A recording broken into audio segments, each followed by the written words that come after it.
Aloha and welcome to episode number 2 of Best Available Podcast. This is Ryan Wallace, joined by the co-founder of Best Available Player, Matt DeLuca. Matt, I think we're going to try to set a record here for how late we can record these each week. It's now 11:54, which is I think an hour later than we recorded last week, which is great. Episode number 1, thank you all for the support and everything, not only on that podcast episode, but we have been live now for about a week over at bestaavailableplayer.com, and we've received so much support and enthusiasm, which has really meant the world to both of us and to our entire team as well, for everyone supporting the writing content that they're putting out, the podcast episodes that they're uploading. So thank you everyone for that. But Matt, how are you doing on this fine August 23rd, Sunday night? Doing good. I think the real victims here of this late night recording are our parents who have to get up for work in like 6 hours. Yeah. And we're up here just messing around talking about what we want to start, bench, and cut. But no, you hit the nail on your head. The nail on the head in regards to the support that we got this week. I had a lot of people reach out. And some people who I haven't heard from in a while either, saying like, "Oh, everything on this website looks great," and it's just great to see everyone that we know come together. In terms of me personally, I'm great, Ryan. I have a 1-0 series lead in terms of the Bruins right now. They look pretty good tonight. Just hanging in there. We'll talk about the NHL second round. That'll be one of the things we talk about today. But first, we are going to start, as we did last week, with some baseball talk. Last week, I have some show notes for those of you that are watching the video version. I have some show notes right here on the top of my monitor. And one of the things that we were going to talk about, Matt has some choice words for the general manager of his baseball team, the Boston Red Sox. We couldn't get to it last week, but Matt, I'm going to give you the floor now to get your Red Sox diatribe out of your system. So what do you need to get off your chest about one of the worst teams in baseball? Well, I think it's pertinent to everyone who watches baseball for a number of reasons. And if I forget those reasons, please remind me because I'll connect it to everyone. But you were the beneficiary of the Red Sox incompetence Friday night, I think, when the Red Sox traded their best 2 bullpen pitchers for a guy who is, as you say, a quad A player, but who sucks, in my mind, in Nick Pivetta. But you and I have had this debate for a while, Ryan. I remember being at work when the Red Sox hired Chaim Bloom to be this savior to fix the cap hell that Dave Dombrowski put us in. Granted, we won a World Series, won 4 in my lifetime, so right up there with you Yankee fans. But to me, it's just this guy doesn't know. He doesn't get it, Ryan. He doesn't get how to do this in a big market. He thinks that this is Tampa Bay to him, and that you can trade off all your big pieces and do this Moneyball garbage to where you just bring in guys that are cheap and that you think are young and going to kind of move up to where these veterans are that you're paying a lot of money to. And I'm not advocating for paying Nathan Eovaldi what he's making or some of these other guys on the roster, but I think there's a way to do it without slapping the fans in the face. This is a team that has raised season ticket prices every year for the past, I think, 5 or so years, really every year, for a ballpark that is over 100 years old. And granted, you're paying for the history of it, but at the same time, it just doesn't seem like they're trying, Ryan. You trade away Hembry and Workman for Nick Pivetta. They're rumored to trade literally everyone on the team. It's like we're the equivalent of, I don't know, the Detroit Lions of Major League Baseball. You have Martinez, who might be traded. You have Mitch Moreland, Xander Bogaerts. They're really the only guy that seems safe is the guy who's hitting under 200 this year in Rafael Devers. And I know he's only had one bad year so far in his career, which is this year. But to me, what this shows is an example of what other major market teams shouldn't do. And this impacts everyone, too, because the worse the Red Sox get, the more it could skew the records. You look at the Yankees, Ryan, and there's a stat, too, at one point. and I might get this number off by one or two, but they were only like one game above 500 in terms of their record for games when they didn't play the Boston Red Sox. And that'll come back to bite teams when you get into the postseason, and then you realize, hey, maybe we weren't as good because we played the worst team in arguably Boston's history for 18 games this season. So it's, to me, it's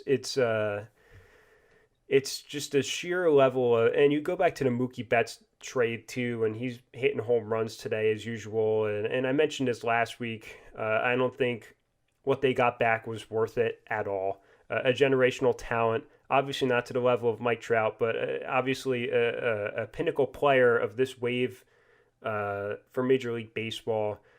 It's just a waste, Ryan. And I feel like this is worse than the years when they finished in the last place with Bobby Valentine, or a couple years coming off the World Series in 2013.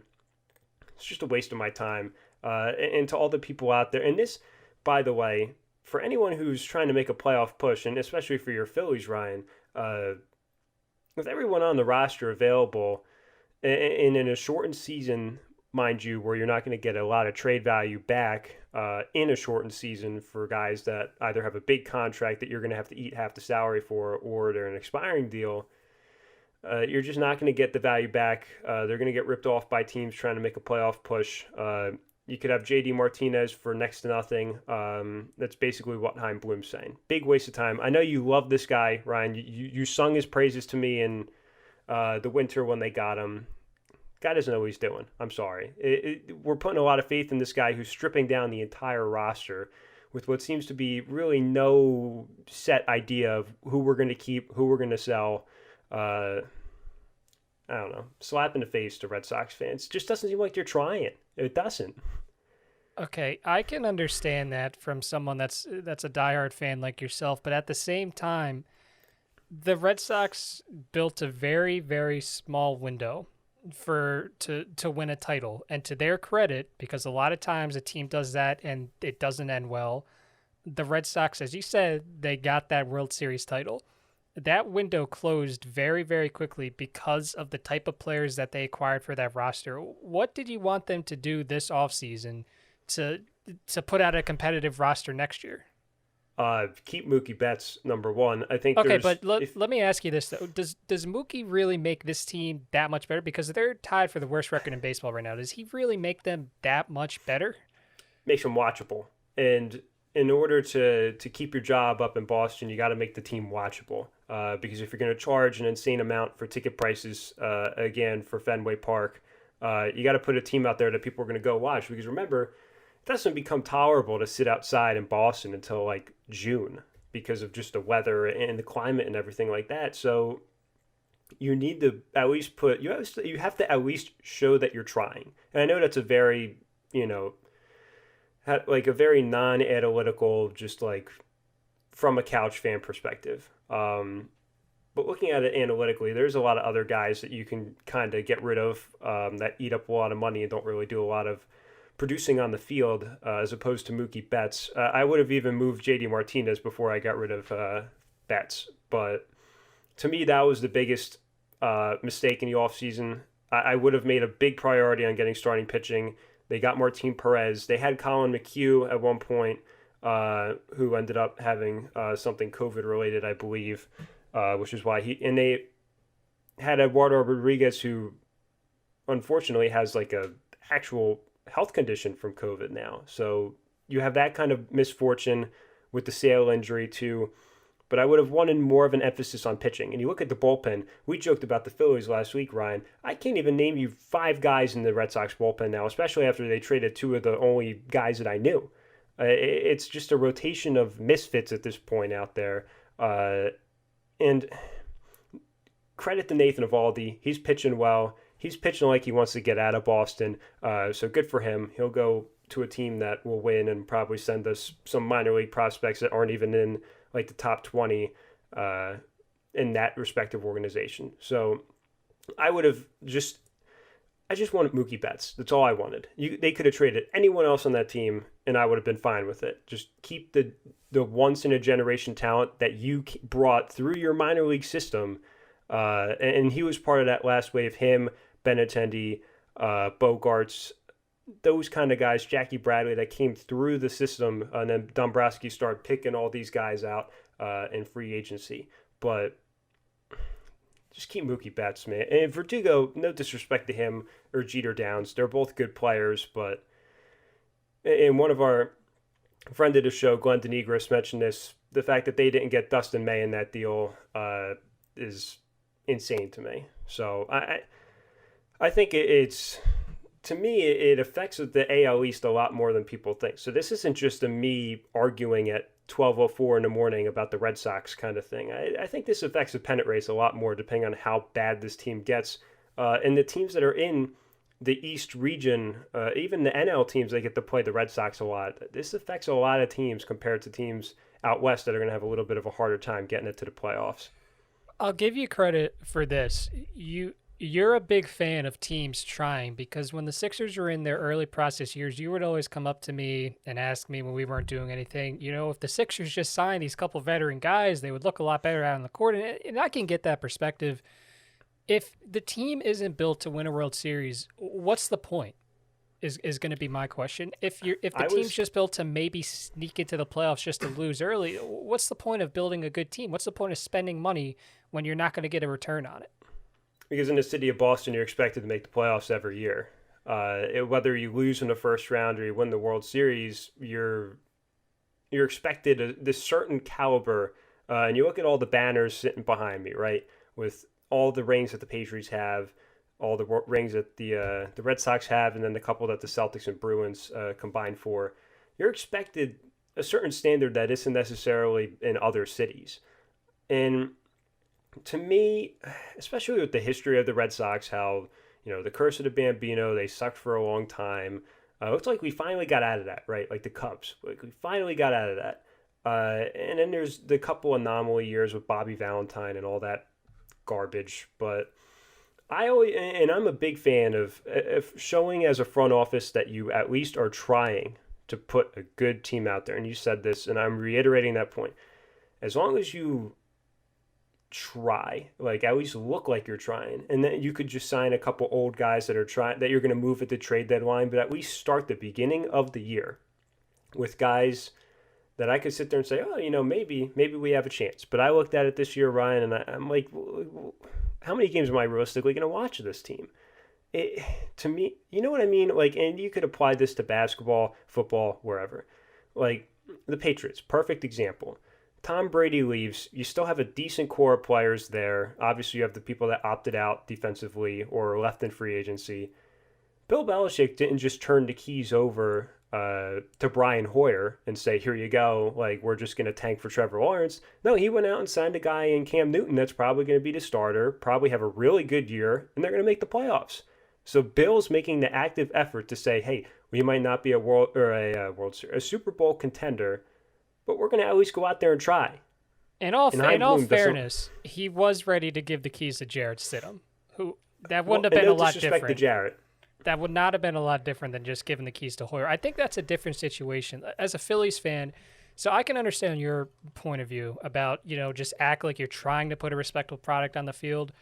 I went through that for a couple of years with the Phillies. They tried that in 2012, 2013, and 2014. I almost think that's worse than just saying, okay, we're not going to compete. This team, we're just going to throw some of these guys out. Whatever happens, happens. We're going to try to build for the future. Because I did not have a lot of fun watching Delman Young and Michael Young and Roberto Hernandez and Aaron Harang and whoever. There was the long list of guys that the Phillies just trotted in there to try to stay respectable. It wasn't fun to watch them. I had more fun watching the teams that lost close to 100 games than I did watching those teams that get, 73, 76 wins. So I think from a team building, I get that in Boston, you're trying to make the playoffs every year. They're a big market. You expect them to be good more often than they're not. But I think if being a little bad for 2 to 3 years and acquiring young assets, because, I mean, you know it as well as I do, the Red Sox farm system is in the bottom third of the league. I think when I saw it in preseason, a lot of places had it like 25th, 27th, which is not where you want to be. Where it is. So I think it's a patience thing. I think when my GM tries to sell me, okay, We're not going to be super great, and he's not going to say that, obviously, but we're just going to try to acquire young prospects. We're going to try to rebuild this farm system. We're just going to do what we can. The wins might not be there initially, but just, I'm going to say this, trust the process, and in a few years, we'll be able to graduate prospects to the major leagues. We'll be able to have money to sign some free agents, and we'll be good again. That's not intriguing to you instead of just trotting out a couple So has-beens just to go 500? I like that we're getting into this philosophical debate here about how to rebuild, because that's where I was hoping we would take this conversation. Um, so the difference between the 20, like the Phillies years when we were in high school, to this Red Sox team, and you can correct me if I'm wrong, but the Phillies at least had some decent talent in the farm system compared to what the Red Sox have. And I don't know Wait, where you well, let ranked me ask you, in. at what point in the rebuild? Because from about 2009 to until probably 2014, 15, and maybe even a couple of years after that, the farm system was at the bottom consistently every year. So there wasn't a lot of talent until we started losing. We I think the one positive with bringing in the not the Delman Youngs of the world, but having some veterans. I'll use Nathan Evaldi. We didn't bring him in this year, obviously, but I'll use Evaldi as an example, right? You have him on your team at the beginning of the year.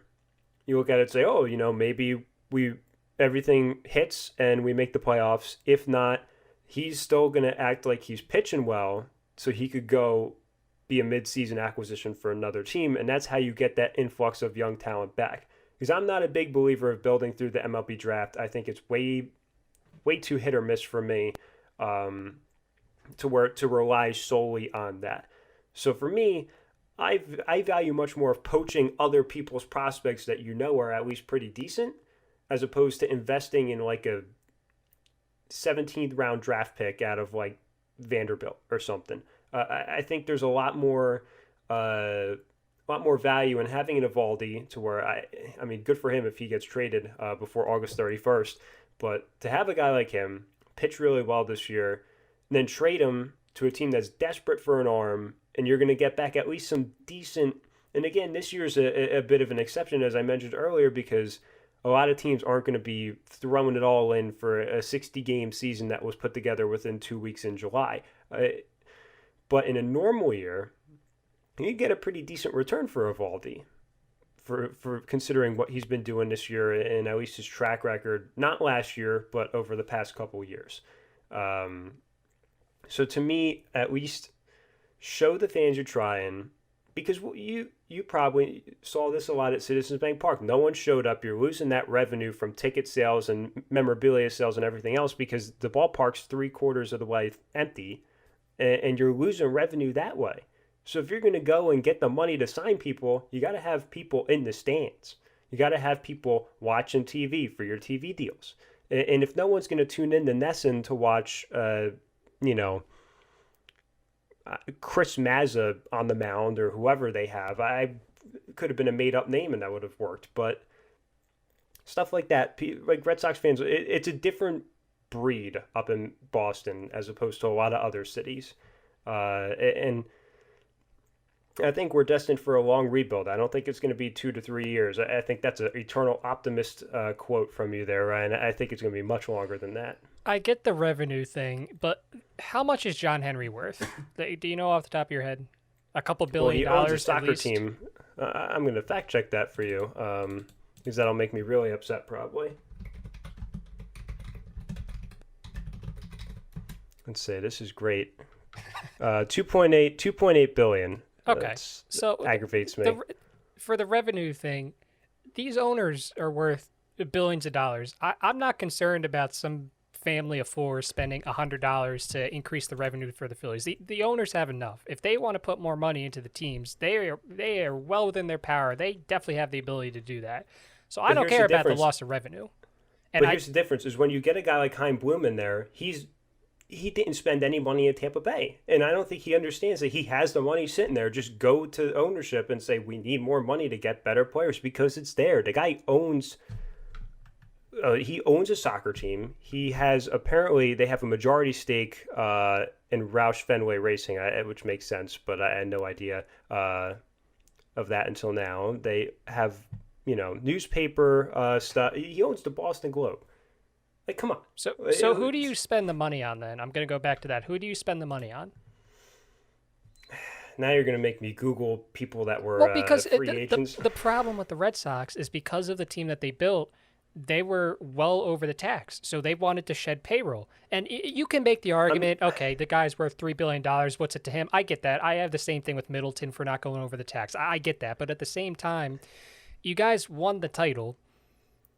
This team is clearly not built to win for the future. You have no way of building for the future if you can't spend any more money. Okay, I think there's ways to gradually shed cap as opposed to just stripping it down right away, because you still have to make it at least a decent, enticing place for people to come and play. Because if I you're just disagree. going to be, because who's going to want to go play in Baltimore, right? So that's been that's a little different a though. flaming pile of garbage for 5 years. And who's going to be a free agent and say?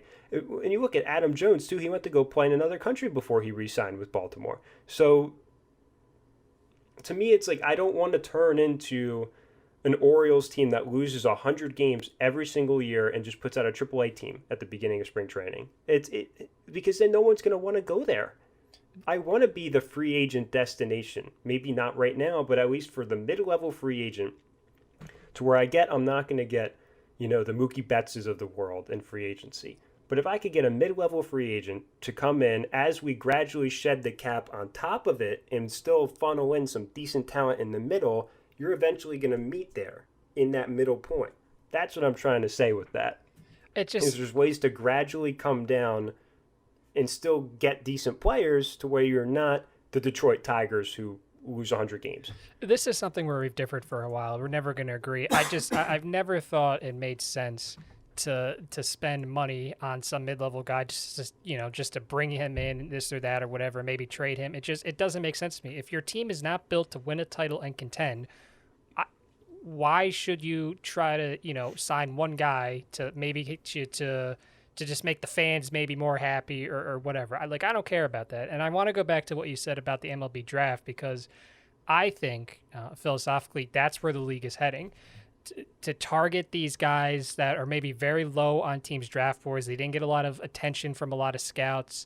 Or, I mean, you could even go in the professional baseball level too, where these guys on these teams aren't really performing well and they're really low. People don't think a lot about them. I think that's where the league is going to get this kind of talent, because I want to – the guy from Driveline, I'm trying to think of his name, Kyle Bodie, the thing that he developed, he showed that it's possible to – kind of improve. I don't want to say out of nowhere because the guys are putting in the work, but a guy like Trevor Bauer, for example, he was kind of so-so when he was with Arizona, but then he gets traded to Cleveland. He buys into the Driveline, and now he's been a Cy Young candidate multiple years. He's been one of the better pitchers in baseball, and there's a lot of other Driveline guys too. So I think you're going to start to see these kinds of a lot of money, and I hesitate to bring up the Astros because we know why some of their players did good, but a team like the Astros, they funneled a lot of money into player development, player research, analytics to try to get these players to be the best that they could be, to find the flaws, to improve upon them, to do things they never thought they'd be able to change about themselves. And that's how a lot of their players, not all of them, but that's how a lot of their players got a lot better. So I think that's where we're going to see, that 17th round pick out of Vanderbilt, 29 other teams didn't see anything behind Bloom. With the player development team he's built, he sees something that if he just fixes one thing, the guy can be a future multiple-time All-Star. So what's up? I think the Astros is a good example there. I'll back you up on that, obviously with the whole trash can nonsense, but I agree. There's articles, the Sports Illustrated article that prophetically claims that they were going to win the World Series however many years later. So people were on that. What they were doing. I think the difference to me, and I'm hearing a lot in what you're saying, is like the Moneyball thing. Like, let's just get the misfits from everyone else and let's try to fix the one thing. I don't want to look for a Chad Bradford. I want like someone who I know is going to be deep. I guess for me, you and I differ philosophically because I want the surefire right now. I'm not patient. And I guess after growing up a Boston sports fan, that kind of eliminated that patience from it. But you're a lot more patient than I am, and you probably enjoy seeing them come in with trying to find this talent and seeing their development.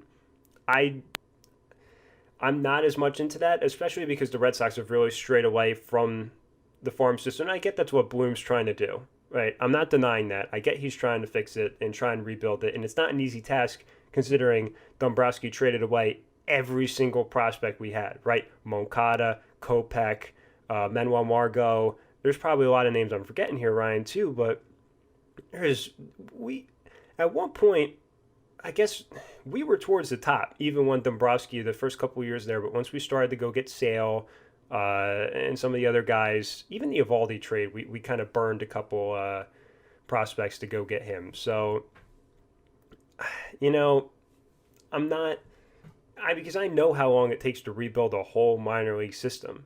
And it's going to take a long time. And I don't want to get to the point where we're like the Red Sox of old to where they're just bad every year because of the curse of the Bambino, right? I don't want to be like that anymore.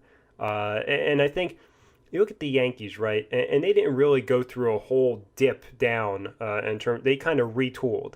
I'm much more of a retooling guy than a rebuilding guy, and I think that's how a lot of teams should think philosophically. You should play to win the game. That's how I was taught to play sports growing up. You play to win the game, and to me, I'm much more into now than I am 5 years from now. And I think that's where you and I are going to differ philosophically. And I would love to know what our Yankee fan friends think about it either. They probably enjoy my misery this year, especially after I made Glenn wear a David Price shirt in 2018.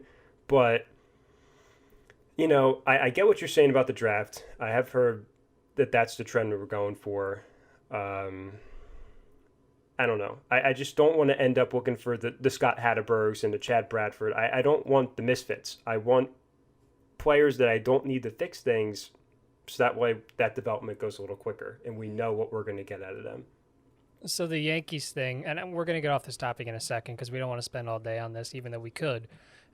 I think the Yankees thing is an unrealistic, unattainable goal for the most part. What they did, it's pretty rare for them to be, and I get pissed off all the time when Glenn brings up, oh, the worst season I saw, they won 83 games. I'm like, oh, that must be nice. And and not to cut you off, but I think it's going to help your point. They also had a good farm system at the time too, and I think that's what helped them bring in that young talent right away. They did, and then they were able to get it better because of some very shrewd trades that some people at the time said, oh, that's a horrible trade. The Yankees got fleeced, this and that. Well, clearly they knew what they were doing, and now the fans love it. But, I mean, you look around the league, a team like Seattle, they've been struggling for a while. Philadelphia, as a Phillies fan, they have not made the playoffs since 2011. Pittsburgh, they had that kind of few-year stretch, but between, on the other two sides of that, it's just been very bad. It's normally takes a while, maybe not as long as some of these teams like to make it out to be, but it normally takes a period of several years to rebuild the farm system, to graduate young talent, to get young prospects and assets and flip them for whether it's stars or other young guys. It normally takes a while. I know that everyone likes to point to New York and be like, oh, well, if they did it, then my team can do it. There were a few things for that team and that organization that had to go right for everything to happen that's happened from that point. And to their credit, it has. But realistically, I don't think that's possible, especially now. I could see your point. I think the reason why I compare them to the Yankees is because of the resources that they have. It's much different than a team like Seattle or Pittsburgh. Being the Boston Red Sox or being the New York Yankees carries a little bit of weight. And baseball tends to favor the major markets, and I think kind of all sports do to some extent. Maybe not so much in hockey or some sports, but in baseball, definitely the major markets are going to just get the beneficiary of a lot of things, right? Look at the Dodgers. That is a popular destination for free agents, and they have a really good farm system on top of that. It's just the perks of being a major market allows you to do a lot of different things. I just don't want Chaim Bloom, God forbid he fails, right? I don't want to wish that on the guy, but let's just say in 3 or 4 years, they're not doing anything and he's still trying to really rebuild something. And then ownership says we have a different guy we want to bring in, and then that just brings in a whole nother mindset. And I don't want to be stuck in that rut like Seattle is, like Pittsburgh is. That's what I'm trying to say. Well, that's the I risky that's value the risk you take. And that's that's a why big and risk. that's why I'm a big proponent of maybe don't spend all your money on players, spend it on player development and analytics and stuff like that. Well, listen, I wasn't the hugest fan of Dombrowski's decisions. It's great in the moment to run around the Plangier Center at Monmouth going, yeah, we got Chris Sale, World Series. Like it's one thing to do that. But then when you really sit down like a month later and you're like, wow, we traded two of our top prospects for this guy. I better hope, he works out and then he's got a bunch of elbow issues later. You know what I mean? I wasn't the hugest fan of what Dombrowski did. I'm not being a proponent of just signing guys to sign guys. I'm a proponent of player development, but at the same time, I think there's a healthy medium, right? You come and meet in that middle, and I think that's what this team, and I think a lot of teams in Major League Baseball has to start doing. I mean, player development's great and all, but to just go around trying to find guys that other teams didn't want, I don't want these teams players that they didn't want, because why would I want it if the Yankees didn't want them? Well, there's a You know, there like might be a reason that it didn't work out in New you York, know, that it might work in Boston. I'm not just saying change of scenery. I'm not going to say that Nick Pivetta is suddenly going to become a mid-rotation reliable starter, but it's not out of the ordinary for just a team to not be able to mesh with a player. They get into a different organization that understands their strengths and weaknesses and stuff that they can fix, and they become a better player. We see it all the I time. get that. I get that, but I don't want that to be the only way of thinking. I think you can do some of that, but you will also need to go get, Martin Perez on a 1-year deal, hope he pitches well, and then you could trade him for more players at the deadline. That's what I'm saying. Because it doesn't hurt you to get a player on a 1 or 2 year deal who's trying to find himself a little bit, like a Cam Newton, right? A guy who's trying to come in and prove himself, show value. We all know that the Patriots probably won't pay him next year, right? So we can agree to that. He plays well for us, great. Then we hand the keys off to Stidham, and then we move on with our lives. And he goes and gets a big payday. That's the same thing with some of these guys that I'm saying they should. I'm not saying they should go get Delman Young or these old players that can't do anything, but a player that maybe he's trying to find his place back in to Major League Baseball. How about Daniel Bard? That's a guy we had, and he's out there in Colorado pitching pretty well, and we just kicked him to the curb. And it's guys like that, right? I think there's more ways to do it as opposed to just getting the team's, island of misfit toys. I think you and I differ on this. We have for some time, so it's I'm not as patient with rebuilding, so I'm not going to trust Heim Bloom until he goes out there and starts making trades that are a little bit better than what the Mookie Betts deal turned out to be. The Red Sox 9-20. I said earlier they were the worst team in baseball. They are not. I forgot that the Pirates existed. The Red Sox tied for the second worst record in baseball with the Angels. We're going to talk about the NHL in a little bit, but I do want to talk about something that I think is a bigger story in the NFL, and that was Earl Thomas getting let go by the Ravens. In a press release, they simply said, "We have terminated safety Earl Thomas's contract for personal conduct that has adversely affected the Baltimore Ravens." So, Matt, we had heard in the past a couple of rumblings of issues with Thomas within that organization, but I don't think anybody expected it to end like this, especially not after the contract that they gave him. So, this is probably one of the bigger stories going on in the NFL right now. You can argue which one's big or not, but this was something that I don't think anybody expected to happen, especially the way that it happened. Yeah, I think my first thought when I kind of read into it more was good for the Ravens, to value team unity and the kind of locker room atmosphere as opposed to just keeping around all the talented players, right? Because you could have sat there and said, after the on-field altercation that he had with one of his teammates, you could have just sat Thomas down, talked about it, and then kept him on the team. And you could have had that rift in there in the locker room for the whole season. You look at a team like Baltimore, who's like right there, Ryan, right? They're so close to being right there in the Super Bowl year in and year out. And they're getting closer and closer as more teams in the AFC kind of fall off. But to sit there and say we're not going to tolerate stuff like this and cut a Pro Bowl player, and he had a really good season with the Ravens, and to cut a player like that and not tolerate something really sets a statement in your locker room. It says stuff like this isn't going to happen. We value the team that we have, team unity. And I know it's kind of cliche to say, but I think in football, it's more important than a lot of other sports. So I give credit to the Ravens for not putting up with that. And Earl Thomas had some issues in Seattle also. I know you and I were talking off the air about it. That didn't end so well for him there either.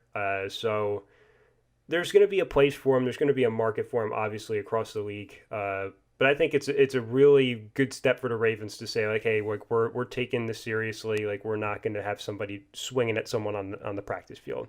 Yeah, so for people that don't know what happened, I'm getting this from an article that I read on The Athletic. So there was a fight that came after Thomas misplayed a coverage in Friday's practice, leading to a long touchdown catch. And so the other player that was involved, Chuck Clark, it says he's normally one of the Ravens' most mild-mannered players. I'll take their word for it. I'm not too familiar with Chuck Clark. He spiked his helmet in frustration, and he confronted Thomas, who took Clark by surprise by throwing a punch. Now, training camp fights in and of themselves are pretty common every year, but this, I think, was a little bit more. Clark tried to get back at Thomas, but he was held back by several coaches and players. He wasn't the only player enraged by Thomas's actions. Several veterans, already weary of Thomas's behavior, told head coach John Harbaugh after the altercation that they preferred that the Ravens move forward without Thomas, even though it meant that they would lose an accomplished secondary guy. And there have been now reports that have come out that he basically just blew off team meetings. He got into lesser altercations than what had happened in this fight, but it doesn't seem like he was a real great teammate. Now, he's been involved in news articles off the field that are pretty interesting. There was the thing with him and his brother, and and then there's something else. On the field, he's clearly a very talented and very accomplished guy. But as a team, obviously some team's going to sign him, but as a team, I'd be at least a little hesitant to bring this guy in, especially now. You can start to make the case he's a little older. He's not as athletic as he used to be. You're going to get him on a discount regardless, especially with everything going on this year. But I'd be real worried about bringing this guy into my locker room, especially in a season like this. Could change the culture, right? And especially when, anxiety's high with everything going on in the world. And even being in training camp too, it's hot out. People are wearing masks too, and people are going to be more irritable.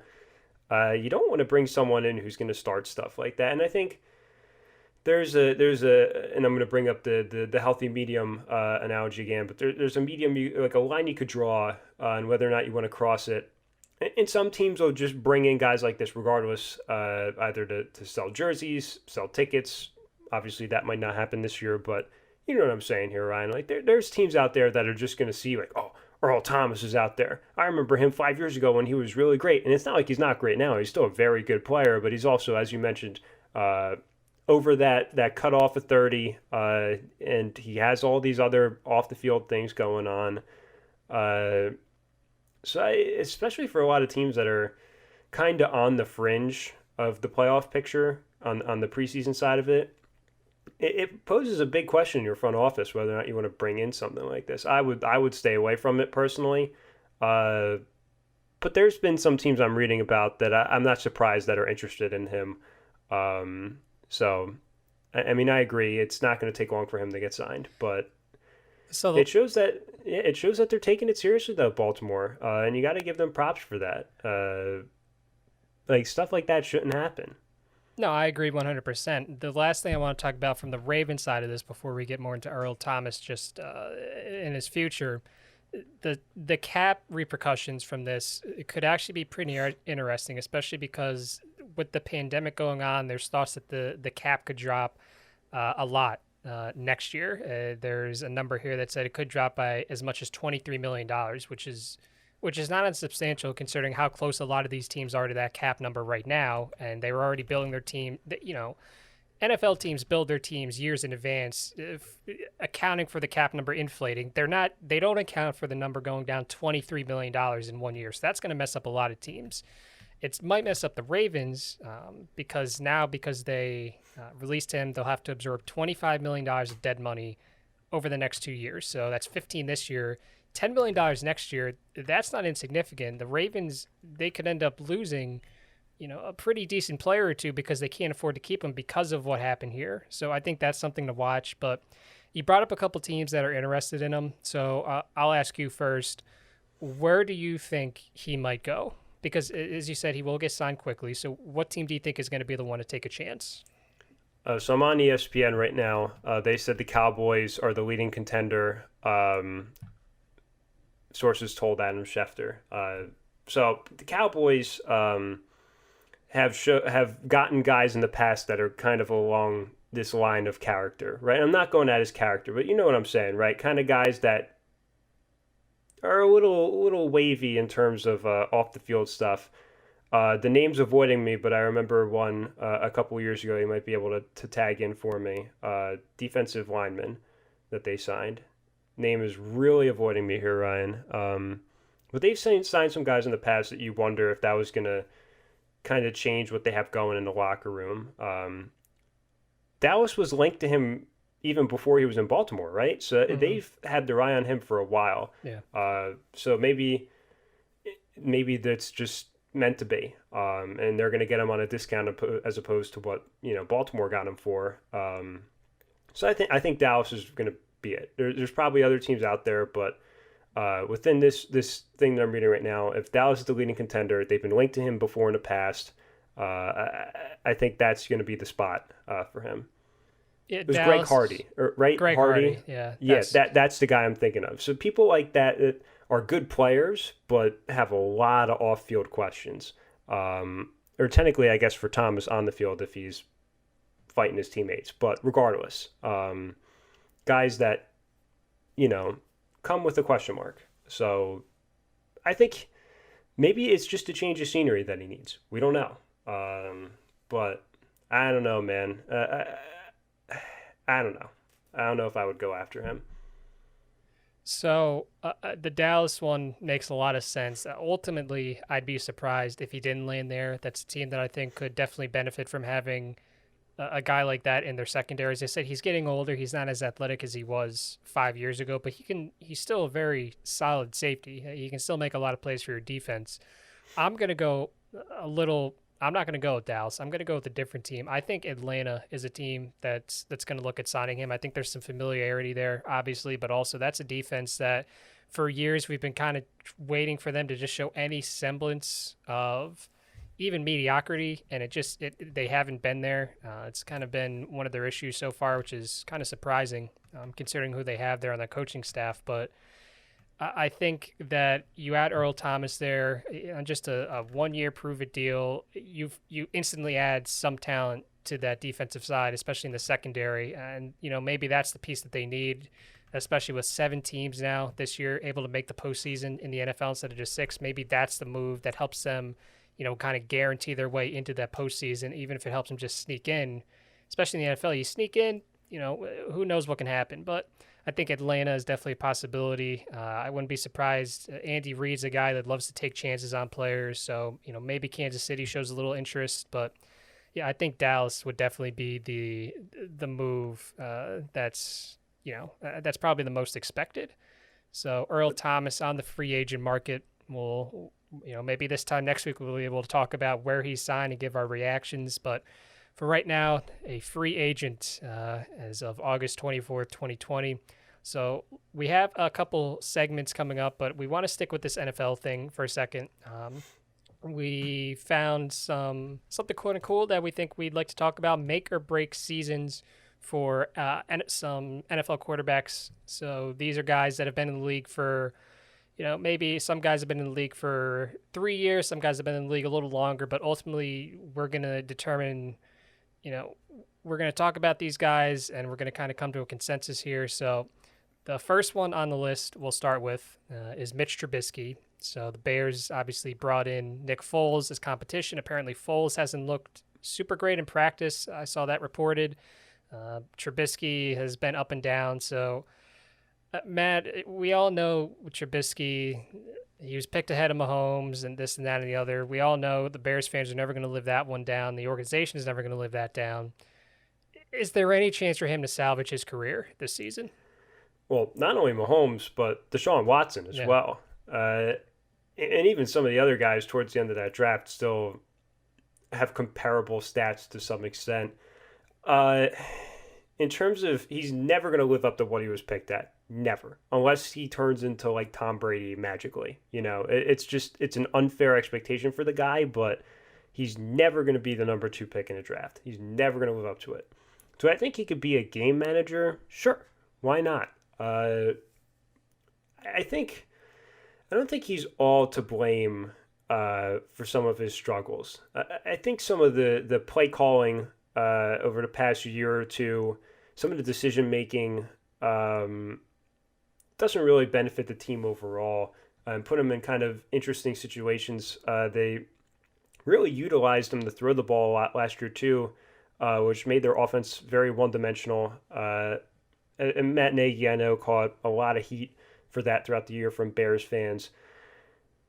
I don't know, Ryan. I think this is, out of the 8 guys that I'm looking at on this list, he is 1A of guys that needs to at least, and granted, people are going to say, well, he made the playoffs, but it was the defense that made the playoffs. There are some games that the defense outscored the offense for the Bears. So if he doesn't at least get them, you know what? I'll say this. I'll go out on a limb. If he doesn't get them to the playoffs this year, he's on his way out. And Nick Foles with him. Nick Foles is just in there to camp to push him. But if not, you're going to be looking at a quarterback if you're Chicago in the draft next year. Again, it's just the stats aren't there. I don't think the offense really helped him out in past years in terms of play calling, as I said. So this is 1A of guys that needs to do something. It's not all on him, but a lot of it's on him. So Trubisky, yeah, I agree with you. He's shown flashes over his time in the NFL. It's just he's never really put everything together. I don't think people kind of realize, they kind of forget. The guy has probably one of the better deep balls in the entire league right now. The problem is that you never know what's going to happen with it. It's just everything outside of that, the short routes, the intermediates, the deep when it doesn't connect. It's all over the place. He has trouble reading defenses every now and then. It's just everything about him. It hasn't developed like the Bears thought it would. And admittedly, I kind of thought that, I don't know if I would have picked him as high as the Bears did, but I thought he could kind of transform himself into a pretty solid NFL quarterback. And coming out of the draft, that just hasn't happened yet. So I agree. He's definitely top of the list here for make or break season. I'm just going to go down the list here as we said it. So Cam Newton, the last time we saw Cam, he looked washed. It didn't look like he could really throw the ball as well as he could in the past. He looked a little tentative, both running the ball and throwing the ball. So we're going to see here, the Patriots signed him to a deal. We're going to see if he still has anything left in the tank. I think it was a pretty low-risk move by New England. Obviously, there's not much to lose. Matt, I don't know. I hope it was just coming back from an injury was the issue for him, and now he's 100% healthy, because I think if Cam is fully healthy, this is a guy that has top 10 potential. This is a guy that can be in that second tier of quarterbacks in the NFL as long as he's healthy. I think New England's a great place to showcase his talent if he is healthy. Absolutely. You look at his size too, 6'5", 245 pounds. He's made some of the New England receivers look small. And these are guys that are 6'3", 6'4". And the one thing I love about Cam Newton is his attitude this year, right? And I think that, and we mentioned change of scenery when we talked about baseball a lot. I think he's going to really benefit from it. And it's no disrespect to what Ron Rivera had in Carolina. I think that core in Carolina kind of ran its course, right? That's why you see Teddy Bridgewater in there now with a new head coach and a lot of other moving parts. So I don't think it's Ron's fault or Cam's fault for that. With that being said, I don't get, there's a lot of Cam haters out there. And I've been defending him for a while obviously, people are going to reference the Super Bowl and some of the decisions he made there. People are going to look at last year too. But I think having, most of the year to kind of get right, get healthy, and now having this kind of revitalized look at it in New England. And I've heard a lot of good things out of training camp in regards to Cam Newton, and he's outplaying all of the 10 players that they brought in. It feels like to compete for that starting job, right? Brian Hoyer, Jarrett Stidham, and a couple other undrafted guys. And Stidham was this anointed, next coming of Tom Brady, going to be just go right into the next era, right? And these are a lot of people that were trying to talk themselves into Jarrett Stidham. But it's been Cam Newton that's been the storyline, and he's went out there and looked really solid. This is very up there also for make or break season, but not so much for because Trubisky's going to find his way to some backup role for a decent amount of time, I think. But Newton, if he wants to be a starting quarterback or really be in the NFL in general, it needs to be this year. And I think the stars are aligning for him. And you can look at the stats too. And I encourage people who don't really like Cam Newton to go look at the stats and say, oh, he's only had one good year. I disagree with that. He can back it up, and you look at his tape too. This is going to be a good year for him, I think. I don't see too many scenarios when he doesn't get that big deal that he's maybe not like a mega deal, but at least something to be a quarterback for another 3 to 4 years somewhere. I think I'm very confident in that. We're going to stick in the AFC East here. We're going to go down to East Rutherford, and we're going to talk about the New York Jets quarterback, and that's Sam Darnold. He is going to be in his third season, and he has not looked super great so far through his career. Now, in all fairness to him, there's been a lot of factors for that. He hasn't had the greatest coaching staffs in place. He started off with Todd Bowles, then God bless he has to deal with Adam Gase right now. I don't know why they thought that was a good idea, but that's a different conversation. He had dealt with mono, which it's you could tell he I don't know if maybe he never really fully got himself back into playing shape, but and as someone who had mono this year, it's not fun. no. And take it from someone who doesn't partake in any physical activity and is not in good shape.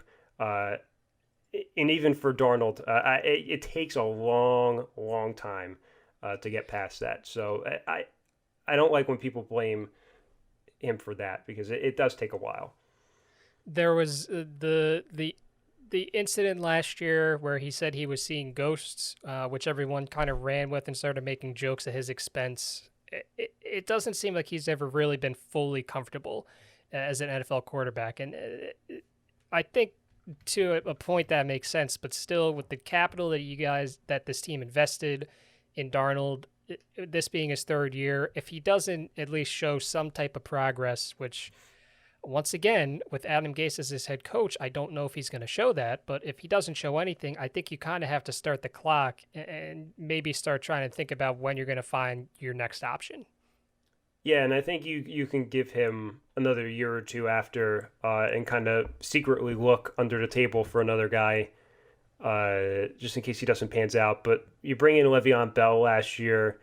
Obviously, I do agree, Ryan. I think Adam Gase really is the kind of limit of where his progression is going. I was pretty big on Darnold, and I think Jets fans have the right to still be confident in him. This for me is if he doesn't, and this is tough too, Ryan, because this is a team that made the playoffs or almost made the playoffs with Ryan Fitzpatrick, and hasn't really been relevant since. If you could at least kind of scratch and at least compete in the division without Tom Brady, I think that's what Jets fans are looking for, and at least take that next step forward. I don't think he's as urgent as some of the other guys that we have on our list, though. But I still think he's a good player. But he's had the really bad luck with coaching staff. You're 100% correct. He seems like one of those kinds of players. I really think that New York's going to let him go way too early, and I think if he goes somewhere else I'm sure other staffs see this around the league. I'm sure if he goes to the right coaching staff with the right kind of guys around him, I really think that he can be successful. I was high on Darnold too. Fun fact, That was the first extra point segment I ever did. Yeah. For those that don't know, the extra point was a sports debate show that we did at our college's television station.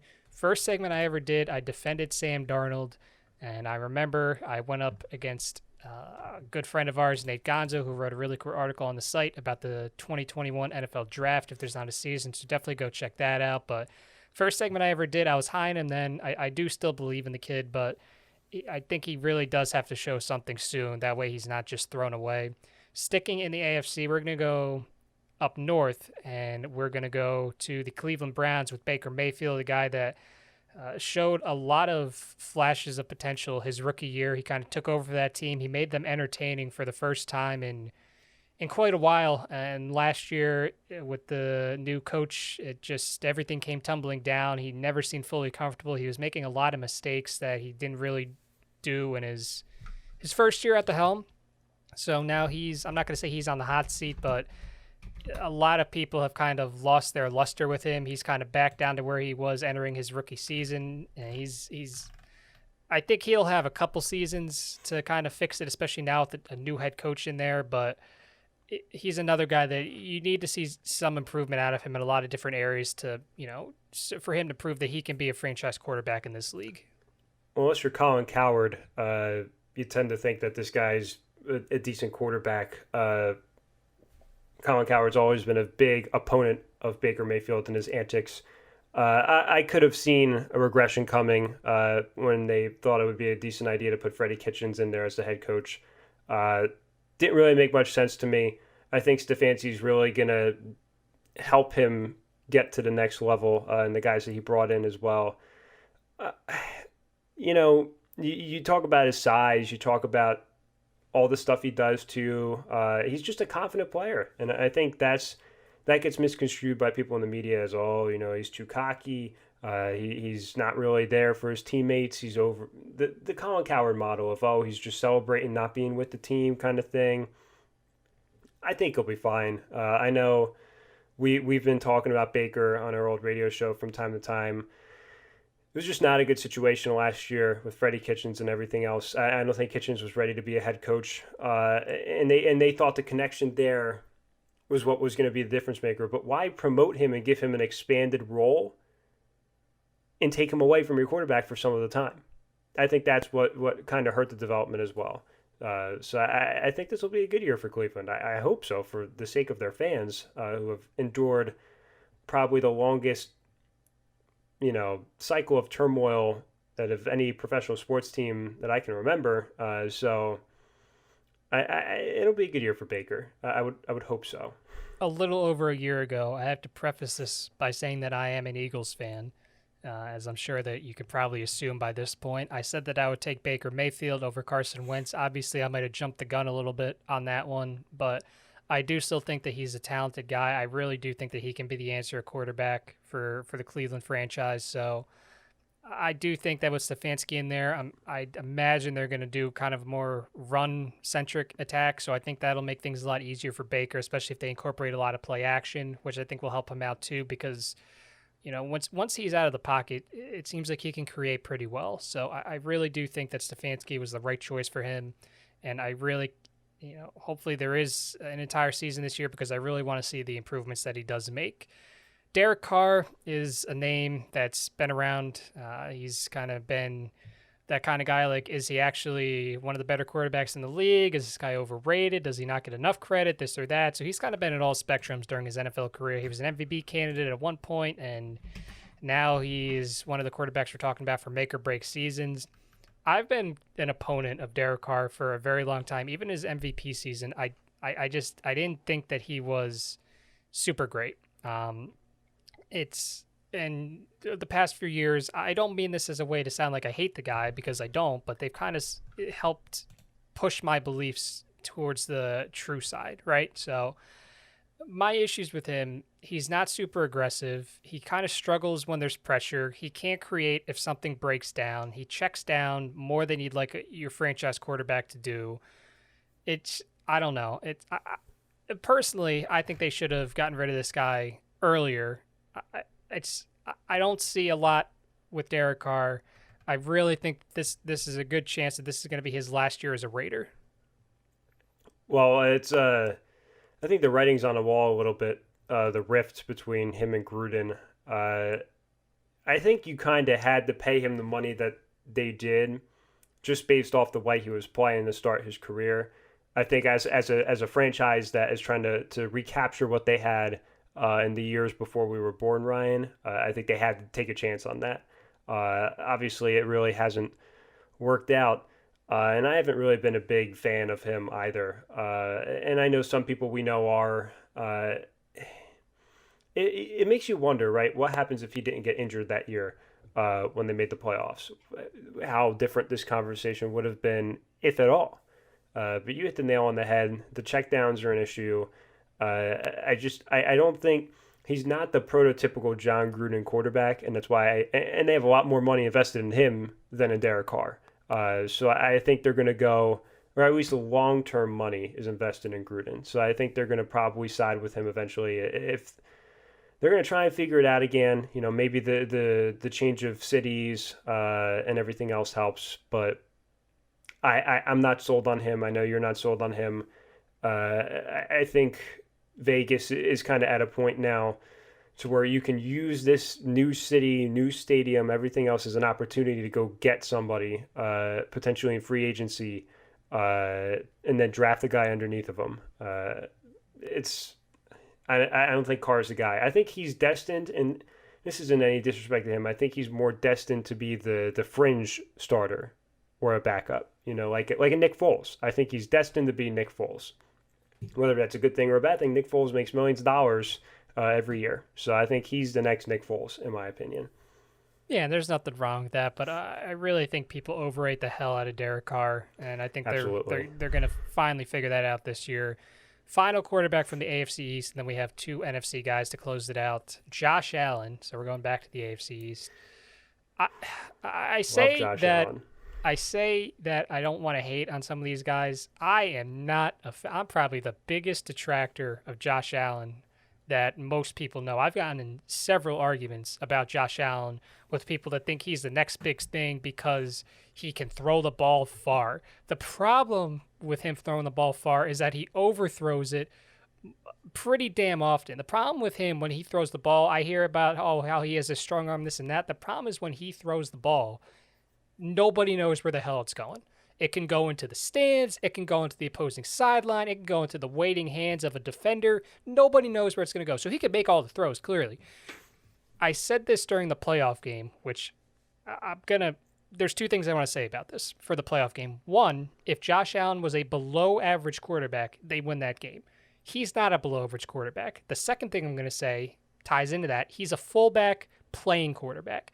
So I don't know how much long, if the Bills are serious about contending, and it seems like they are because they keep bringing in pieces, they have a good coaching staff in place, there's a lot of expectations, you're never going to win anything with this guy at quarterback. I get that he has the strong arm, and that's really appealing. You watch the highlights of his deep ball that sometimes connects, and most of the time it doesn't. That's great when you want to watch the highlights on SportsCenter. He's not consistent enough. He'll never be consistent enough to be a reliable quarterback in this league. I think the biggest draw to Josh Allen, I hear a lot of people talking about his ability to run the football. And, he's built like Cam Newton. He's tall and he could run. He's mobile. And they made a big deal out of a lot of his runs from last season. As someone who sees him twice a year, Ryan, I agree with you. It's always a joke, Josh Allen, this is the guy. He could throw the ball far. You and I'm not going to name names, but you and I saw a guy who's highly touted for his arm back when we were calling high school stuff. Back in I'm going to give you the year so you know who I'm talking about, 2014. Yep. So we saw a guy there, and I think I can't see your reaction right now, but I think you know who I'm talking about. Uh-huh. And he's like, this guy could throw the ball like 70 yards down the field. He's got the best arm I've seen ever. And let's just say it didn't live up to what a lot of people were projecting him to do. No, it did so not. just for confidentiality, to leave the names out. But if you do a little investigative journalism, you probably could find out who. But so what I'm trying to say is, and this guy was also much better at a different sport too, and I think he realized that at some point also. Yes. I'm not denying his athleticism. I think he was just prioritizing a different sport than he should have, because his statistics in another sport were insane. Yeah. But what I'm trying to say is, big arm doesn't always equal quarterback savior. Anyone could throw the ball deep. It's a matter of throwing it with accuracy.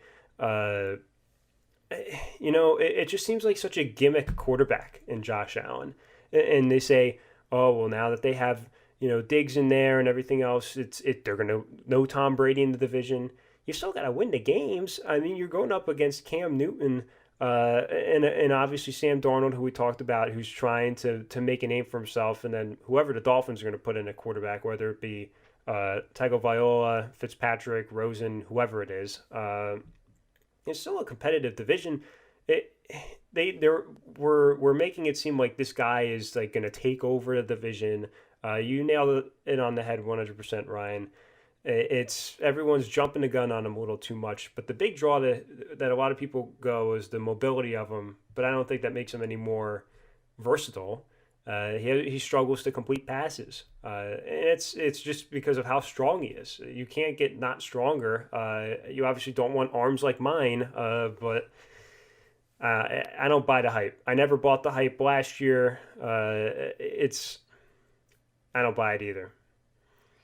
You brought up the Cam Newton thing, which I think is kind of interesting because that's a real comparison that I've seen people use. I've seen people legitimately, they 100% seriously say that they think that Josh Allen is going to be the next Cam Newton. I just want to tell those people right now the difference is that Cam Newton could actually place the ball where he wanted. He was one of the most talented, gifted throwers of our generation growing up. It's so disrespectful to Cam, It too. is. You got to go watch Cam's college tape. And even his, I don't understand where all the hate for Cam Newton comes from. I really don't. This guy, Josh Allen's not Cam Newton. It's not. But it is a real comparison. And if you loosely follow it, you could kind of see it. But then if you just go on the internet, you'll see that it's just not it. Yeah, and also, I want to make it clear that the athleticism between those two, it's night and day. That's not similar either. Going to the NFC, Yeah. Kirk Cousins, this is another guy in my little BJ Novak Office Black Book that I crossed his name off the list. I've said for years, if this guy's your quarterback, you're not going to win a Super Bowl. I said this, fun fact, to talk about the first extra point segment I ever did. The last extra point segment I ever did was about Kirk Cousins and how he got off to this great start and this and that.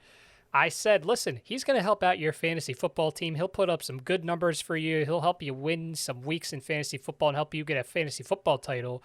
He ain't going to get his team a title. He's just not that type of guy. Me and Matt looked at his contract before we got on. We kind of had to do a double take because it shocked us how much a guy like him is going to get paid. I feel bad for Vikings fans that they are hitched to this guy because that team is very talented. They have, even without Stephon Diggs, they have a great receiving core. They obviously have a great running back, not just in Dalvin Cook, but Madison too is a great backup. A very, very solid defense. All around they're good. But they're another case that the quarterback is just going to end up holding the team back. I mean, yeah, he's a great fantasy quarterback. I like that you mentioned that. I love having him in a fantasy football league. Just watching him out there, and everyone's gonna go, "Oh, you like that?" Like coming from just someone who's never really seen too much of him, just being in the AFC. I don't. I see why the Vikings went out and got a guy in him, because you look at the inconsistency they had at quarterback for a long time. I get why, but the contract's awful. We're going to leave that up to the viewer and listener. Go Google it. You'll get a nice chuckle out of it. And then compare it to some of what the other guys in the league are making. The end product isn't there. And you could say, oh, well, the miracle in Minneapolis, he's gotten them there a couple times. I wasn't even him, right? That was Case Keenum, right? That was Case Keenum. So I'm giving him credit for stuff he didn't even do. We can give credit for the fact that he won last year in New Orleans, right? He did play that game, or did he have another injury? He did. Okay, so we'll give him credit there, but he's the prototypical win the division but won't do anything else for you in the playoffs kind of guy. And if that, that's what he did in Washington. Uh, that one year he made the playoffs with Washington. Uh, it's another guy who's just overpaid. To me, he's just a better version of like Mitch Trubisky. Just not great quarterback, but he's going to get the money because of like the couple seasons he had. It wasn't even that spectacular in college either. I think that was the funniest part. He just kind of came in and filled in for RG3 when he got hurt, and then he just kind of stuck with that. And then he ended up making a lot of money because the team was desperate for a quarterback. So give him credit. He's going to be set for life in that regard. But Vikings fans, you can do better. You can do much better. He hit the free agent market at the perfect time. And that's another thing that I remember saying. This last guy on our list might not be hitting the free agent market at the perfect time, considering what happens with the cap, and that's Dak Prescott. So this is a guy that's very polarizing to a lot of people. Cowboys fans, either there's camps, people either really don't like him and think that they can find a better option somewhere else. People that would actually rather see Andy Dalton start this year than Dak Prescott, which, okay. And then there's people, and I'm going to be in this camp, the one that thinks that he's actually a very talented quarterback. I'd say he's in probably the second or third tier. He's kind of in that Carson Wentz kind of tier where, they flash their obvious talent. There's going to be some days here and there when things just don't go their way, but they're still very talented. They can do a lot of different things to help your football team. And I don't know. I don't know if it's because he's just the quarterback of the Cowboys, but he gets so much undue hate. I've rarely seen a quarterback as talented as Dak get as much hate as this guy gets. I don't think people actually watch what he can do every Sunday. It's some of the throws that he makes, the ability that he has to kind of just get out of the pocket and create when things aren't going well. People love to use the fourth quarter comeback thing with him. People love to use his record against winning teams. I think that's really stupid. I think if people actually took the time to watch this guy play, they'd see that he's actually one of the better quarterbacks in the league right now. As someone who benefited from drafting him in the later rounds of fantasy football last year because Drew Brees got hurt, he's a very good quarterback, did wonders for me, helped me make my money back in fantasy football.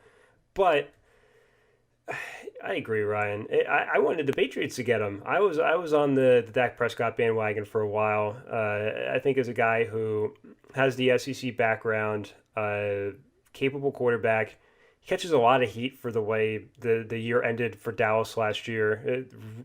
I don't think it's remotely close to his fault. I think there's a lot of other people you could blame before you blame him for kind of how you had the big up and then just a gradual down to where they finished. I think he catches a lot of unfair heat for that, and also kind of their standing in the past couple years as well. You have the tools around him. You've invested everything around him. This is the year to where and I think Dallas will regret this because he's going to go out there and play incredibly well and just drive that price up even more. So I agree. I think he's a very capable quarterback. And to the people out there who think Andy Dalton should be the starter or there's better options than Prescott, like, what's the better option? Kirk Cousins? Like, come on. Seriously? Like, half the teams in the league would love having Prescott as your quarterback, right? There's someone that it amazes me. There's someone that we're very close friends with that does not, and I mean this, put this in bold, does not like Dak, and he cannot wait for him to not be on the Cowboys anymore. Yeah, go have fun with Derek Carr then, or like literally any of the guys that we named on this list other than Cam Newton. Again, no disrespect to my guy Cam. Like almost any of the other guy on our list, you could throw him in there, and he's going to be a significant downgrade from Dak Prescott. Yeah, who are you going to get? Who are you going to get? That's my argument. The grass is always greener until it isn't. It's very, very difficult to find a good starting quarterback for your NFL team. This guy's going to always get you 8 wins, at least. He is a shoo-in for 8-8. He has a very reliable, and people are going to say, "Oh, well, I don't want that in my quarterback." That's a reliable floor. And then as long as you build a good team around him, and as long as you put a good coaching staff around him, he has the ceiling to lead his team to 12, 13 wins a Yeah. season. And as an Eagles It, fan, I don't want them winning 12 to 13 games a season with him at quarterback, but that's how good he can be. But I'm just going to, if that person listens, they'll know who they are. We'll get into that debate again at some point, I'm sure. But we got to get that person. I was about to say, if they got to come in, we're in at the hour 15 mark, but if you're listening, we've had this debate with that person before on the warm up too. yes, So this isn't a. Who are you going to get? That's my question to him. If he wants to come back and tell me this whole plan of how you're going to get a good quarterback, by all means. But there's no one out there. It's you're going to end up with like Nick Foles. You want Nick Foles? Go for it. Be my guest. so we have a couple segments for you guys to end the show, but first, I do want to talk about the NHL second round. We're just going to do this rapid fire. By the way, a couple more series started today. Boston and Tampa Bay. Boston won Game 1 against the Lightning 3-2, so now they are up 1-0 in the series. Vancouver and Vegas. That game is almost over. There's 2 minutes left in the third period. Vegas with a very strong showing here. They are up 5-0 in that game. Markstrom actually got pulled, so now Thatcher Demko is in for the Canucks. So we're just going to go rapid fire here, Matt. We'll start out west and make our way east. Vegas and Vancouver. Who is going to advance to the Stanley Cup Finals? And actually, we'll do this both at once. So Vegas, Vancouver, Colorado, Dallas. Who makes it to the Western Conference Finals? A lot of people like Vancouver in that series. They do. Which kind of surprised me. I was reading an article for The Athletic that a lot of people like Vancouver. I think, and I said this last week, they're like a year or two off. I'll give the benefit of the doubt to Vegas, and also I think Colorado. Colorado might be the best team remaining in the entire field outside of Tampa Bay and Boston. I like Colorado and Vegas there. You got to give respect. I get Colorado had a tough loss last night to the Stars, but I guess Saturday, depending on when you're listening to this. But give me the Avalanche. Give me the Knights. Vancouver will be there next year. Colorado in that game, Philip Grubauer suffered an injury, so Francouz had to fill in for him. And they, as Matt said, they did lose that game 5-3. So Dallas is up 1-0, but I agree. I would also go Vegas and Colorado. I'd be shocked if that's not what it ended up being. Moving now to the East, so we have the Flyers and the Lightning, the 1 seed and the 6 seed. The Flyers and the Islanders. How can you forget about Glenn DeNegris's New York Islanders? Glenn, if you're listening, listen, man, you got a great second round matchup coming up right now. We got to get the bets going with you and Ryan here. Huge. We have to every week we talk about the Islanders. We have to talk about something about Glenn DeNegris's fanmanship of this team. Well, he has been nonstop texting our group chat. He's given me a full in-depth analysis of this series between the Flyers and the Islanders, the 1 seed and the 6 seed. The Islanders upset the Capitals, and that actually led the Capitals to firing Todd Reirden Was 2 it really days an later. upset? Well, by seed, I'll say by seed, that was an upset. The Capitals did not look like the higher seed at any point in that series. I will say that. Reirden was not the fit for that team either. No, he was not. No. So, but yeah, I mean, Glenn DeNegris, he's been very excited about the Islanders, nonstop talking about them day in, day out. I've gotten a couple phone calls from him. We've talked for 30 minutes to an hour. He's so excited. I asked him, hey, could you give me like an in-depth analysis? Like, what are the Islanders good at? What are they bad at? This and that. He really gave me a full in-depth scouting report. So the guy clearly knows what his team's like this year. I'm sure he's really excited for this series. So you have Flyers, Islanders, and then you have Tampa Bay and Boston. And as I said, Boston took game 1. I'm going to go with Philadelphia, and I'm also going to go with Tampa Bay to make the Eastern Conference Finals. Matt, I'm sure that you just have one team that's different. I mean, the Bruins are. I think they're going to win in 7 games. Yeah. And that's not a biased take. No. I think the fact that Pastrnak had time to rest after being hurt by his own teammate during warmups. If Jarl Halak plays decent and the top line for the Bruins plays well, I think they win in 7 games. And there's some great pieces that I've been reading about the defensive pairings for Boston and how that could change the series with Matt Grzelcyk on the top line with McAvoy instead of Chara. So I think Boston will take that, and I really don't know about this Ryan versus Glenn series. He loves the gif of, I guess, their mascot, the dragon Yes. Sparky. Which, why is it a Hmm. dragon? It should be like, if it's on Long Island, it should be like a train for the Long Island Expressway. That's what it should be. That should be your mascot. Uh, Did you see what Gritty did today? Speaking about mascots. I saw a bunch of videos, but I didn't really know what was going on there. So the social media team and the marketing team, I'll give them credit because they went very far out of their way to just do these kind of social media posts. They had him go to Toronto, believe it or not, They got him across the um, border. It's not Toronto, essential travel. Ohio, Toronto, Oh, Ohio.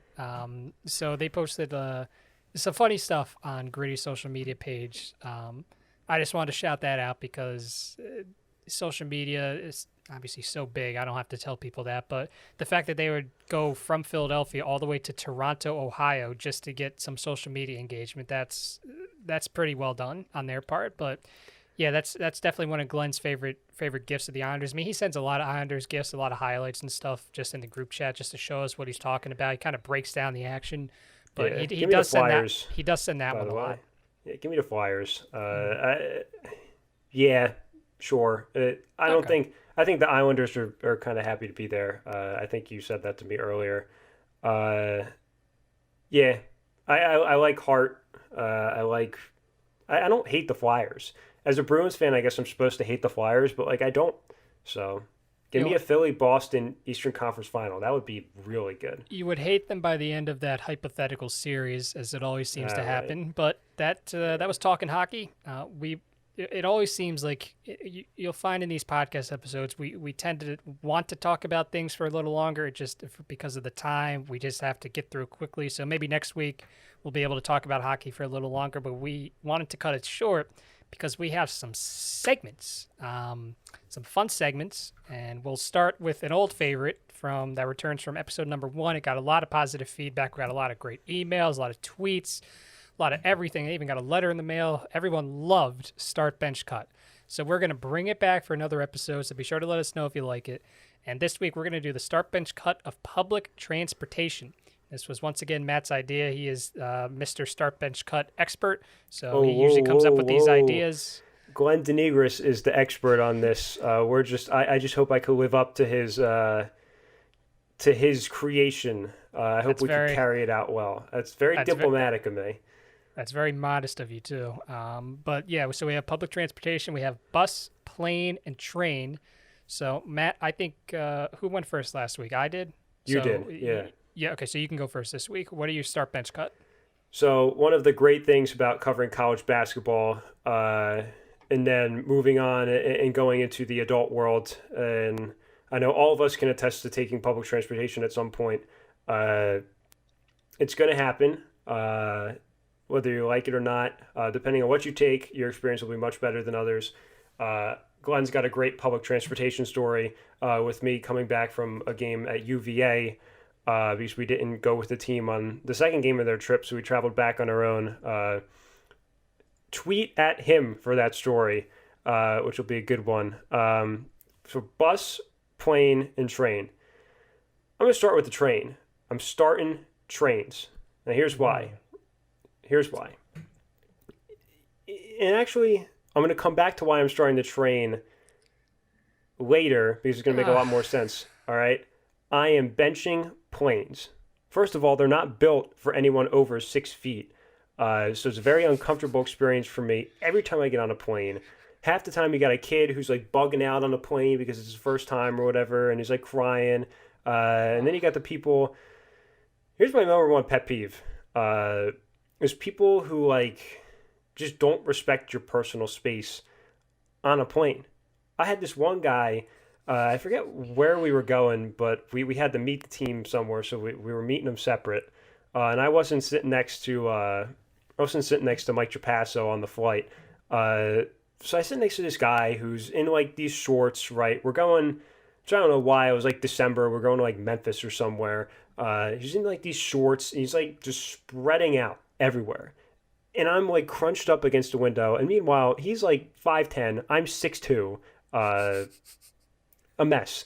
Airports are disgusting too. You ever been to the Orlando airport, or you know what I'm talking about? Just not a great place. There's a lot of airports that are kind of interesting. Um, Disgusting places. The airport. If you want to Okay. go to if you want to go to an airport bathroom, just not a great sight. It's I don't. Okay, the keep whole going. flying experience takes forever. Number one, you got to get there like 4 hours early if you want to not rush. You got to go through all this stuff, which I understand. But once you get through all this stuff, then you're just like sitting there, and it usually doesn't take as long as you think it is, and then you're just messing around for 3 hours. They're just not built for people my size, so or anyone bigger. So imagine like a 6'5" guy on a plane. It's just not fun. It's like hot. It's all the air's all non-circulated and filtered. So you're on there for. Thankfully, my longest flight has only been 2 hours. So thankfully, I haven't had a 6 or 8 hour flight yet, and I do not intend on it soon. I'd rather take a train because half the time at a train station you don't even have to go into the station. You could just go to the platform, then you get right on, and then you sit down. It's more direct, right? And you automatically you're going. You don't have to drive the plane around the tarmac, and then you get to the runway, and you So, have to stand on the runway, wait for the green light to is have them that go. is that really a big deal to you? It's such a hassle. And then they come around, and half the time they charge you for the peanuts that they get, and then you choke on it because you don't have like a sufficient amount of water, and then you got to be that guy to flag them down. So I'm benching planes. You're I'm benching. cut. You had a lot of bad things to say about the plane. Or you're just I'm benching it. cutting a bus. If you ever been on a bus, buses are worse than planes. Just they're not good. No, and I'm talking. My biggest experience with a bus was on a Greyhound bus, and Glenn can attest to this too. It was just it was not it. A lot of interesting smells, very hot on it, and this was in. I get it. It was in November, but very hot, very unenjoyable. I'm cutting the bus. Just find your nearest train station. Take that. Boom, right up there.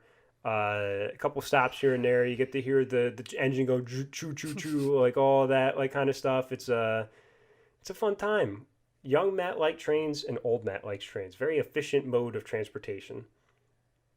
Did it sound like the engine? It's what they tell the 2 year olds it sounds like. So I'm starting trains. Okay. I can't So, see your reaction. So well, you will when you watch this video back for this segment. Okay. So, I agree with you on the bus. I'm gonna cut the bus. I don't even when it wasn't a public bus. Like even I'm not gonna say it, but there's other buses that I've been on before that I wasn't a big fan of. Yeah, So Glenn's gonna love this part of the. I'm cutting the bus. Let me just say there was a point when I learned that I would not have to probably go on buses again, or at least for a very long time, and that made me happy because I don't like the bus. I'm cutting the bus, so I'm going to bench the train. I think in the right situation, the train is fine. There was so you and me and a couple other people, Nick and Jill, went on a train to New York, and that was a pleasurable experience. You know, you just either Yeah. bring a book to read, you throw in the earbuds or whatever. You just you get to hear the destinations being called. You just get to see some sights and whatever. That's cool. Whatever. So I'm not against the train. It's not my preferred mode of transportation, but if I got to take a train, I'll take a train. The one thing I don't like about trains, and I don't know if it's changed recently since we're in 2020, the way you got to buy the tickets and the places you have to buy the tickets, I'm not a big fan of. You don't know, like, especially you don't know who's I'll touched come to them. You I'll come don't to the know. defense of my boys and girls at NJ Transit. I will come to the defense. You could do it on your Okay. phone now. All It's right. all mobile.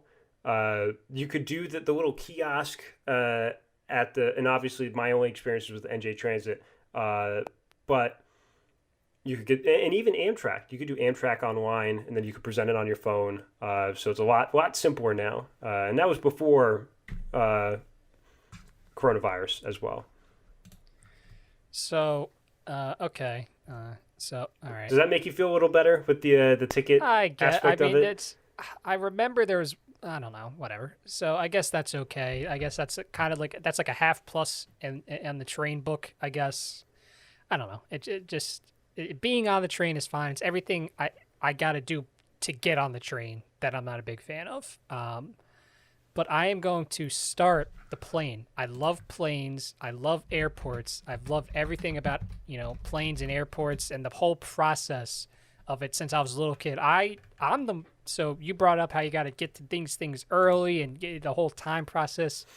I love that. I love the fact that like if you have like a 10 a.m. flight, you got to be up at like 3:30, 4 o'clock in the morning, finish your No packing, way. get in the airport shuttle or get an Uber or get a taxi or a drive to the airport. It takes about 40, 45 minutes. Then you got to go you got to go to the security. You got to wait in line. You got to get through security. Then you got to go to your terminal, wait longer. Then you got to go through the boarding process. I love all that. That's like one of my favorite things. I love it. Yeah, you love processes. That's Okay. you love the processes, but Wise ass. listen, So listen. hold on. And I also love the part where you're kind of like you're filing onto the plane, that part that takes like 25 minutes for everyone to get on their seat, and then you got to What put with the boarding luggage. groups? Yeah, and then you got to put the luggage in. You see some people struggling. You see some people try to shove it in, and it doesn't fit. So then they got to go to the one behind them, which isn't the one that they wanted. And then you got to do the little safety thing where they talk about the thing, the oxygen mask and the flotation device under your seat. And then you're ready. The plane finally starts. No, because then And they have to drive it to where you gotta well, go. no, hold on. We're almost there, and then it just starts backing up. You can hear the engines and everything. You can see yourself starting to move. You can see the guy with the light things. That's great.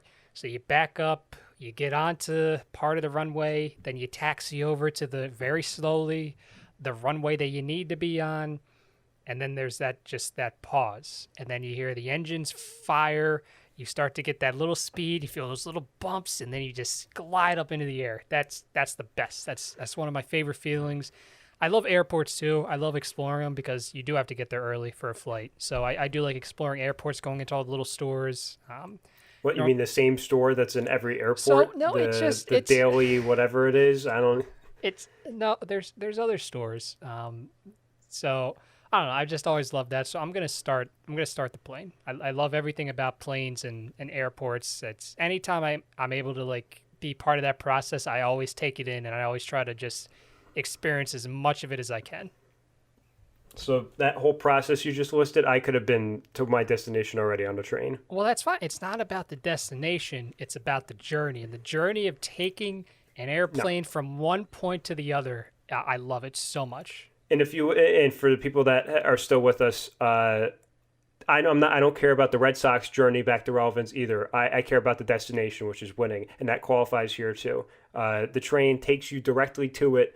The plane just takes forever, and half the time you have to take a connecting flight. Okay, And then well, it's just a that's waste of money. well, And then explain to me this: why am I not allowed to have liquids? Like I have to have a really small amount of toothpaste or a certain amount of weight okay. in is my one shirt gonna plunge the plane out of midair? That's gonna be up there as opposed to in the other part of the plane. Okay. I didn't bring up my other. So the other part too, when you land and then you have to go slowly and then you can get off the plane, then you get to go through the airport to baggage claim and wait for your bag to come around and that like little conveyor belt. You kind of wait. You see like, oh, there it is. So you grab it off. Yeah, and you're then you definitely a clapper too for when I it don't. lands. No, You're one of those, aren't you? no, I don't do that. And then just getting to get on the rental car shuttle. There's cool little buses, and then you get to go to like the little rental car place and get your little rental car for however. Oh, it's Oh, man, we didn't it's get any awesome. of this. We would just Uber everywhere. Cosenza was my airport shuttle half the time because he would came with us Yeah. to Myrtle Beach. He drove us somewhere else, I think, too. Friend of the show. But I'm not a big flyer. It's too much of a hassle. It's too expensive. Actually, not anymore. Now it's not. But No, now it's not. don't So if you want to no fly one now, no don't we're not a podcast that encourages going to other places right now. We are well, not Matt, that you were podcast. just complaining about how as a 6 foot individual, there's not a lot of room. Well, there's a lot of room for you on that plane now. So if you wanted to see what that's like, I mean, No, we are now's the not. We are time. not promoting. We're not promoting any form of No, we're travel. no, we are not. And I always wondered. I said, why do we have to explain to people this whole safety procedure. And then we got to 2020, and then I realized why we need to, why we need this thing explained to us every time. But it's too much because you got to wake up at 4 a.m. And then by the time you get to your destination, it's like 4 p.m. It's just not worth it for me. So we're benching the plane. So that was a good start bench cut. I cannot wait to see what next week's will bring us. The final segment for this episode is going to be something that we're going to call Pops My Tarts. And basically what we're going to do is we're going to talk about something that for whatever reason just irks us way more than it should. So, Matt, can you provide background on how this came to fruition as well? Okay, well, we'll let you go first. Okay, or do you want me to go first? Okay, so I'll go first because I guess I kind of got to explain this. This came to fruition because I was going through Instagram on Friday night, and I saw something that it pissed me off way more than it should have at 9 o'clock on a Friday night, just seeing an Instagram photo. And there were two people, I'm not going to say who. I don't know if they listen to this, but if they do, you guys know who you are. They posted a picture of the pizza, of a pizza that they had purchased and they were eating. Now, Matt, I don't know if you have the picture up. I'm looking at the pizza right now. Should we provide it to our viewers? Yes. We'll put it little right now. It's overlaid over both of our faces. So there's some really it thick crust. It looks like there's like some powdered sugar on one side of the crust. That's what it looks like. I know that's not what it is. And then it seems like you have like some cold like lava or something. And I guess that's some mozzarella sticks on top of that pizza. And then it looks like some basil maybe got on there. Some basil. It doesn't look like it was cut correctly. It doesn't look very appetizing. That's only one half of the pizza. And then the other half, it seems like you just have a molten glop of, what is that, macaroni and cheese, maybe? Yeah, it's macaroni and cheese with chicken. And then you called the tomato sauce on the one side lava. It looks like some very cold, unappetizing This looks like stuffed lava. Crust, too. This looks like stuffed crust. This is too thick of a crust to be not stuffed, in my opinion. Because you have the dipping sauce right underneath as well. So you have the fried mozzarella in there. Nice little pronunciation there. The mozzarella had to pronounce it both ways. The right side looks a lot better than the left. But this is like a slab of food. It looks like there's even like bacon bits on the one side. No, it might just be chicken, but it's like a $30 pizza we're looking at right here, Ryan. Okay, so the reason this segment came about is because that's not a pizza to me, right? A pizza to me is like you get your sauce on there, you get your cheese, you maybe put a few toppings on there. You want to put some pepperoni, some sausage, maybe you want to get some peppers and onions, whatever you want to put on there. That's not a pizza, what I saw. That's just some guy or some woman, whatever. I don't know who made the pizza. They like opened their kitchen cabinet. They just threw a bunch of stuff onto the dough and they put it in the oven for 10 minutes. That's what that is. That's not a pizza. That's something. Doing some research on it right now too as you keep talking. It's just that's not even like fancy pizza. Like you have like your pizza that you would kind of eat during like a football game, right? You have your kind of fancy pizza that's, it's something where you would actually go out like, with somebody and you're like, okay, can I get the margarita pizza, please? And that's what that is. This abomination that they want to call pizza. Now listen, if they didn't call it a pizza, I'd be fine with it. I'd say, oh, okay, that's pretty cool. But the gall of these individuals to call this thing a pizza, it pops my tarts. It irks me way more than it should because that whatever that is, that's not pizza. Oh man! So if you get the extra large of that, the price is pretty steep, but it seems like you get a lot. I'm looking at their menu right now. Do we want to avoid shouting out the name of this restaurant? Because I did a little Yes. fact checking. We Yeah, want to shout them out. we're not gonna shout them out. Oh, we're not. Because Okay. hypothetically, if we, sponsorship, I don't want these Oh, people that's to know that true. it was them. But Okay, so they have a lot of options here. So, do you want me to read off some of the things you could put on the pizza? Would you rather me do that? well, Because there's some interesting takes on pizza that they have on here. But I will say, at least these people, Ryan, are not the pineapple on pizza people. At least we didn't see that, because that's even worse, in my opinion. no, no. Okay, I'm gonna say this. I'd rather see that than whatever Oh, the you hell don't that mean that. was. You don't mean that, Ryan. You No, don't. because listen, You're, if you you're just put speaking out of anger. no, like if you just had a regular pizza, you put pineapple on top of it, that's fine. That still looks like a pizza. That's still one topping. That's fine. This is not a pizza. This is something like your 10-year-old makes it home economics class because they want to be a Oh, little shyster. This is not a pizza. it's a very big slab of food. I will tell you that much. I will tend to agree with you. I'm not as passionate on it, but I'm much more of just a cheese pizza kind of guy. Because if your basic slice can't be good, then your specialty slices won't be good. That's my rule of thought in regards to that. So that really popped your charts there, Ryan. That's what we're going for. Yes, I it got I did. gotta I gotta read this to you after we finish this. There's some interesting.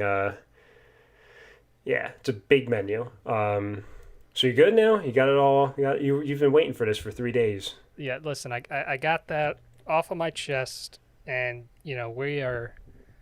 we're good to go. By the way, if you guys are watching the video version of this, the reason you saw a still image of me for so long is because I just had to change the battery for my camera, and that's going to be fixed.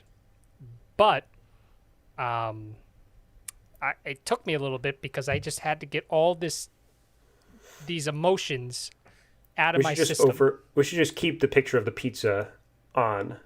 I might It's do that. That's actually a good idea. So we're gonna do that. So forget about what I just said. None of that happened. The pizza will just be there. So Matt, before we did this, you said you had two I have things. two. Okay. So what are your two First one, things? what really pops my tarts is New Jersey weather. New Jersey, what's wrong with you, man? You can't decide what's going on with the weather for the day. I wake up, forecast says sunny. Next thing you know, I'm driving on a turnpike in a torrential downpour, and nobody saw the downpour coming. New Jersey weather this time of the year is atrocious. It's horrible. Can't make up its mind. It's like a kid in a candy store trying to pick. It's just not. Or like Ryan at the pizza counter. It's just going to take a while for him to decide. Yeah, New Jersey weather. That's what pops my tarts. And the other one is folding sheets. Oh, One of the most impossible tasks in my lifetime is being able to fold the scrunchy part. The base sheet is impossible to fold.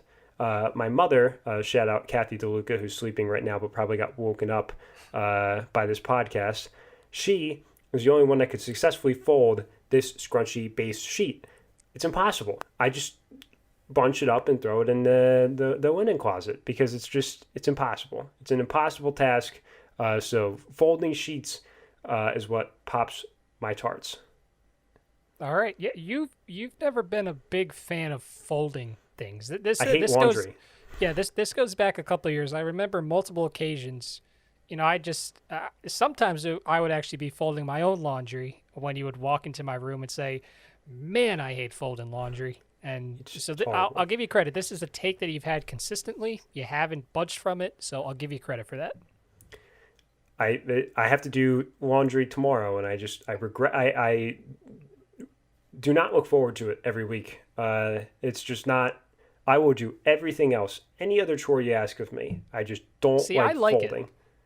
I love Yeah, it. people find it relaxing. I don't It because you got to is. get the creases out, and then if you don't fold it right, you got to redo it, and then it takes 30 minutes to do, and then you're like, wow, I just wasted half an hour folding my clothes.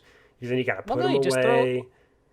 Well, yeah, that's the fun part. It's You not the listen. You fun throw part. on a TV show, or you listen to some Yeah, music but or then I'm not something. It goes watching the by real TV. quickly. No, it's folding sucks. It's just not fun. I'm sorry. It's just stupid. And especially That, the sheets, they make it impossible for you to fold it. all right. Well, that's how we're going to end episode 2. Folding sucks, Matthew DeLuca Yeah, 2020. folding sucks. Thank you for listening to episode number 2. You can listen to this on Apple Podcast. You can listen to it on Spotify. We might get it on Google Podcast here shortly, so be on the lookout for an announcement with that. If you prefer watching podcasts, because I know there's some people that do, you can also watch this on our YouTube channel, and that link will be provided down below in the blog post on our website, bestaavailableplayer.com.